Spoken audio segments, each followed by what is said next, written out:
কি বলার কথা বলছেন, আমরা গেস্ট, এটা তো খেলা বা সামাজিক কাজ যে কোনো আমরা এটা সবসময় করি।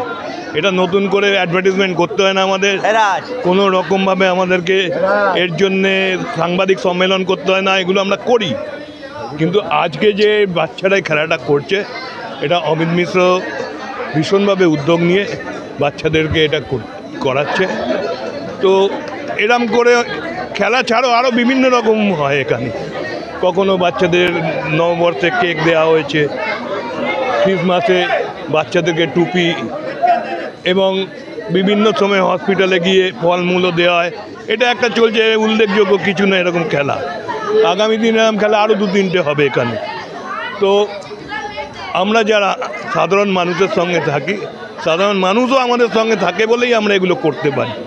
তো আগামী দিন যাতে আরও বেশি করে আরও বিভিন্ন রকমভাবে মানুষের পাশে যেতে পারি, চেষ্টা আমরা তারই করি।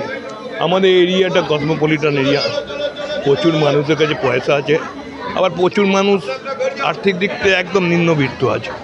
তাদের পাশে থাকার জন্য আমাদেরকে সবসময় প্রস্তুত থাকতে হয়। আমরা প্রয়োজন মতো এমন জায়গা আছে এখানে যেখানে সভ্যতা, শিক্ষা তা আলো অবধি পৌঁছয়নি, আমরা চেষ্টা করি সেই সমস্ত জায়গায় পৌঁছানো। আমাদের বৃত্ত আমরা মনে করি এখনও পূর্ণ হয়নি। এই সমস্ত রকম জিনিসগুলো যখন আমরা সমস্ত রকমভাবে মানুষের পাশে গিয়ে পৌঁছাতে পারবো, এবং মানুষ যেদিন আমাদেরকে আশীর্বাদ করবেন না, সেদিনকেই আমরা স্যাটিসফ্যাকশন হবে। এখনও কিন্তু আমরা স্যাটিসফাইড। প্রভাগান প্রিমিয়াম লিগ যেটা গতকাল শুরু হয়েছিল, তার আজ সমাপ্তি অনুষ্ঠান।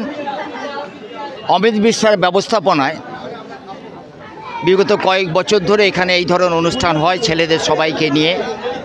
শুধু এখানেই নয়, সারা বছর অমিত মিশ্রা পল্লীর বিভিন্ন জায়গা বিভিন্ন সময় এই ধরনের অনুষ্ঠানে সে সাথী হয়, এবং তারই আজকে সমাপ্তি অনুষ্ঠানের পূর্বে আমরা, যেহেতু আমরা একটা রাজনৈতিক দলের কর্মী হিসেবে আমরা চিহ্নিত, সভাপতি আমাদের একটা দায় এবং দায়িত্ব আছে। আমাদের যে জনপ্রিয় মুখ্যমন্ত্রী, আমাদের নেত্রী, বাংলার গর্ব মমতা বন্দ্যোপাধ্যায়ের আজকে ৭০তম জন্মদিন।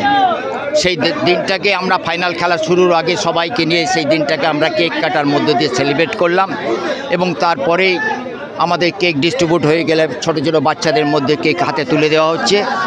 সবাইকে নিয়ে আমরা এরপরে এই ফাইনাল খেলা আমরা অংশ নেব, আমরা দেখব, আমরা দর্শকের ভূমিকায় থাকব। সভাপতি দুটো দল খেলবেন, একটা দল জিতবে, একটা দল হারবে।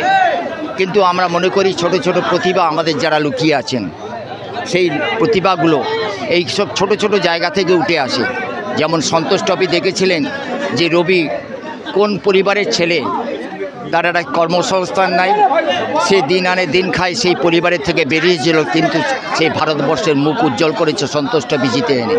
আমরা দেখেছিলাম কোনি বই যে স্পিরিট, আমরা সেই ছেলেদের, অমিত মিশ্রা সেই কাজটাই এখানে করছে, যেটা জনপ্রতিনিধি করার কথা। অমিত মিশ্রা কোনো জনপ্রতিনিধি নয়, কোনো পোর্টফোলিও হোল্ডার নয়, কিন্তু মমতা বন্দ্যোপাধ্যায়ের যে আদর্শ সৈনিক, তার মধ্যে যে প্রতিভা, তার মধ্যে যে কর্মক্ষমতা, তার মধ্যে যে লিডারশিপ দেওয়ার যে ক্ষমতা, সেটা অমিত মিশ্রার আছে। তাই আজকে অঞ্চলের প্রতিটি স্তরের মানুষ অমিত মিশ্রাকে দুহাত তুলে আশীর্বাদ করছেন, এবং আর আগামী 12 তারিখ অমিত মিশ্রা এরকম একটা ছোটো ছোটো বাচ্চাদের নিয়ে নিমতলা থানার সামনে একটা সুন্দর অনুষ্ঠান করবে, ছোটো ছোটো বাচ্চাদের নিয়ে তাদের হাতে স্কুল সামগ্রী তুলে দেবেন। এবং সেদিন কোনো রাজনৈতিক বক্তব্য আমাদের রাখা হবে না। মঞ্চে থাকবেন আমাদের স্বামীজিকে নিয়ে যারা কালচার করেন, যারা স্বামীজির কথা বোঝেন এবং জানেন, আমাদের আগামী দিনের প্রজন্মকে সেই কথাগুলো আবার নতুন করে তারা উত্থাপন করবেন। সেই মহারাজ রাজমেন স্বামীজির বাড়ি থেকে, বেদান্ত মঠ থেকে তাদের পেয়ে আমরা সমৃদ্ধ হব। পাশাপাশি অঞ্চলে মানুষের কাছে স্বামী বিবেকানন্দ কী জিনিস ছিলেন, তিনি কি চেয়েছিলেন, তিনি চেয়েছিলেন যুব সমাজ খেলাধুলোর মধ্যে জাগ্রত হোক, অর্থাৎ তার শরীর গঠন হোক, তার মনোবল ফিরে আসুক।